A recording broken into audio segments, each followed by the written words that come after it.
Assalamualaikum warahmatullahi wabarakatuh. Nama saya Intan Nur Putri dengan NIM 20081050112 dari kelas 6A Tadris Matematika.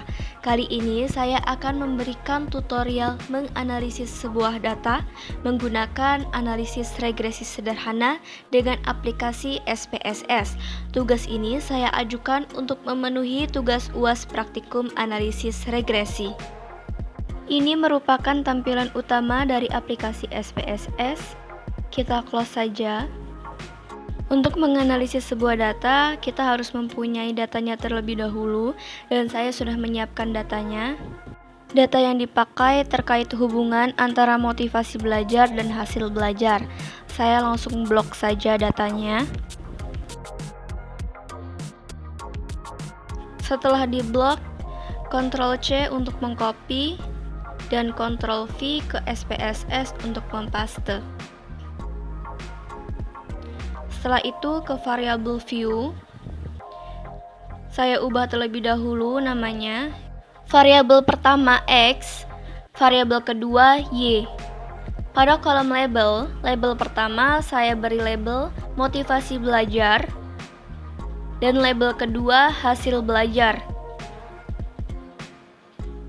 Pada kolom desimal di-nolkan semua. Dan pada kolom measure, scale semua.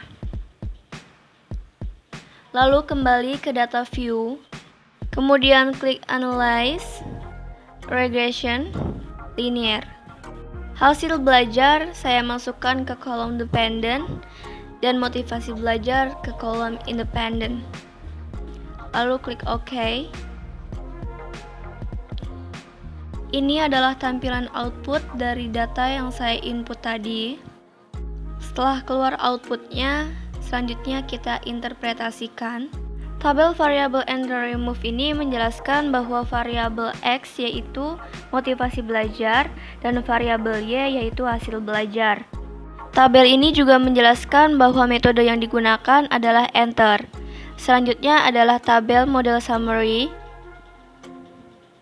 Tabel ini menjelaskan besarnya korelasi hubungan R yaitu sebesar 0,782. Nah, ini ya.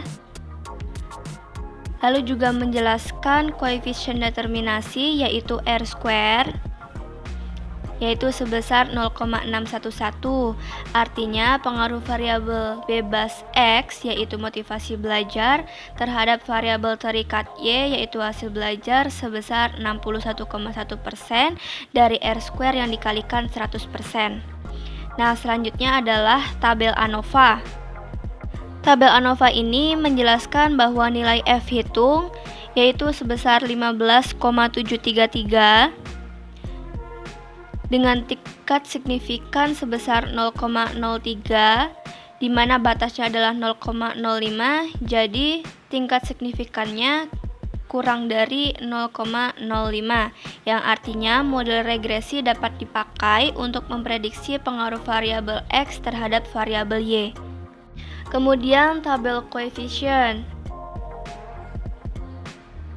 Tabel ini menjelaskan nilai konstantanya yaitu sebesar 27,65 dan nilai koefisien regresi atau B1-nya sebesar 0,789.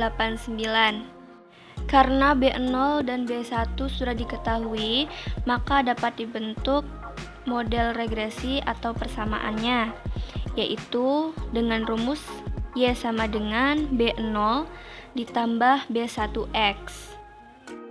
Persamaannya adalah Y sama dengan 27,65 ditambah 0,789X. Ini mengartikan bahwa nilai konstanta variabel hasil belajar sebesar 27,65 pada setiap penambahan 1% nilai motivasi belajar, maka nilai hasil belajar juga bertambah besar sebesar 0,789. Yang artinya arah pengaruh variabel X terhadap Y adalah positif.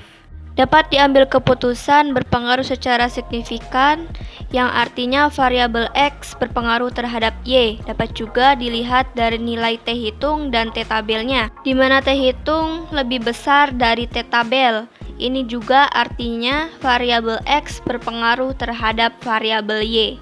Sekian tutorial dari saya, semoga bermanfaat bagi pemirsa semua. Mohon maaf jika ada kesalahan kata. Wabillahi taufiq wal hidayah. Wassalamualaikum warahmatullahi wabarakatuh.